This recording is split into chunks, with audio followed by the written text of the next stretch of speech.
今日好高興能夠同各位表演魔術。咁今日咧，我有好多嘅手法，有好多動作。咁我同你見到好多好神奇嘅一個嘅過程，但我可以話俾大家聽，我冇任何嘅特異嘅能力，只不過我手快，你眼慢嘅。係啦，當我哋每一日瞓醒覺，擘大眼見到呢個世界嘅時候，我哋會見到個彩色嘅世界。我想去問下啲觀眾，你中意咩顏色㗎？橙色。你中意橙色。後邊咧，呢位小朋友咧，你中意咩顏色㗎？七彩顏色。你中意七彩嘅顏色。你咧？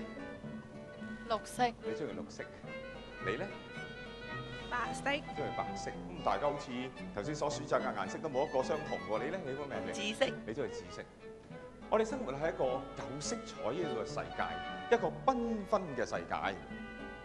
係啦，我手頭上邊特登咧選咗3隻顏色同大家一齊去睇下㗎。我就想揾一位喜歡顏色嘅朋友出嚟幫我手。係，好啊，請你啊，請你。我見你咧好有反應。係啊，點稱呼你啊？Mabel 係，多謝你幫手。係啦，Mabel，呢度有3隻顏色。我想問下啦，如果人生選錯顏色會唔會影響你㗎？唔會啊。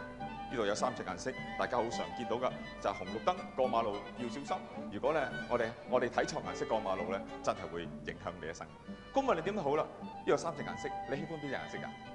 你中意黃色，好奇怪，點解你唔揀紅、唔揀綠、揀黃咧？冇乜所謂，呢個係你嘅選擇嚟嘅。但係如果喺你未出嚟之前，我能夠預先知道你嘅顏色，你會唔會覺得好神奇啊？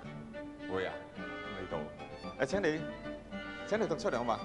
你選擇的是黃色。你選擇嘅係黃色。咁喺你咧未出嚟之前咧，事實上咧，我都預先知道咧你所選擇嘅顏色㗎。我收住俾我睇就好。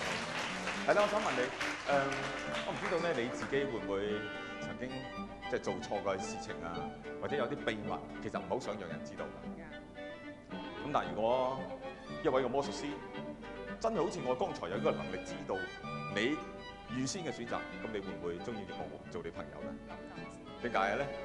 太危險啦！太危險啊！因為我能夠知道你嘅事，知道好嘅，知道啲唔好嘅。好啊，既然你唔喜歡做我朋友，我多謝你啊！好，咪走住，咪走住。多謝晒你。好，我俾些掌聲你。